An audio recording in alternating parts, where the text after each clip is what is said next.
projet Swiva. Je porte ce projet avec deux autres personnes, il y a aussi Thibaut Vincent et Candice Martarakin qui ne sont pas présents ici.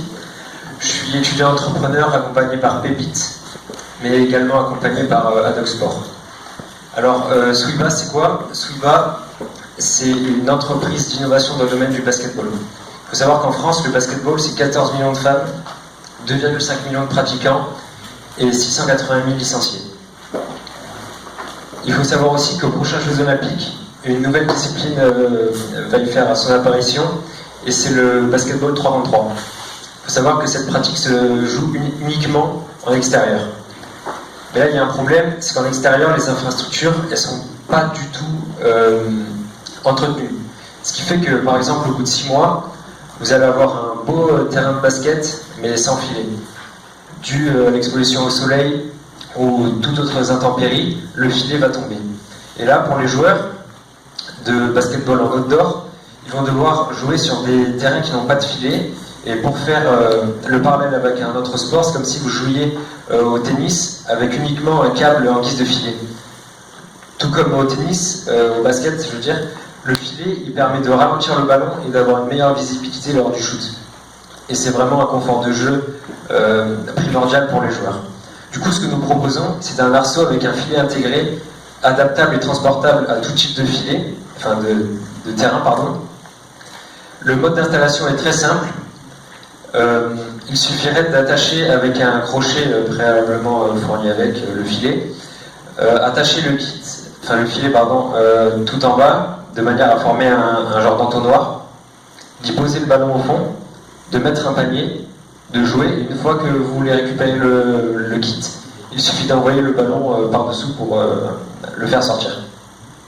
Du coup, concrètement, pour pouvoir utiliser notre produit, il faut juste savoir mettre un panier de basket, ce qui, je pense, est faisable. Ensuite, il faut savoir que notre objet serait aussi connecté. Cette dimension connectée permettrait d'apporter des statistiques sur la pratique, un côté ludique et aussi tout à fait innovant. Ce qui fait que les utilisateurs, grâce à une application, pourraient savoir leur pourcentage de précision au shoot, leur pourcentage de 3 points, etc., etc. Maintenant, je vais vous parler de la concurrence. Il faut savoir que ce produit existe aux États-Unis, mais il y a une différence près, c'est que la partie connectée n'existe pas. Aussi, aux États-Unis, on vient d'apprendre il y a 2 semaines que l'entreprise a fait faillite. Enfin, fait faillite, elle est plus en activité. De là, on émet 2 hypothèses à ça. La première, c'est que aux États-Unis, vu que c'est un sport très populaire, les infrastructures extérieures elles sont bien entretenues, et de plus, les gymnases indoor, eux, sont disponibles à tous. Du coup, ce qui fait que tout le monde peut jouer en indoor. Pour vous parler du modèle économique, on souhaite commercialiser notre produit tout d'abord via un site internet et ensuite via d'autres canaux de distribution, comme notamment des marketplaces dédiés au sport ou alors des magasins de basket spécialisés. Concernant les financements, là on est en plein bilan prévisionnel, ce qui fait qu'on n'a pas encore tous les éléments de réponse pour pouvoir vous donner des chiffres fiables. C'est pourquoi je ne vais pas trop m'avancer sur ce sujet, mais ce que je peux vous dire, c'est que nos plus gros investissements, ça va être un moulin à injection d'une valeur d'environ 30 000 €.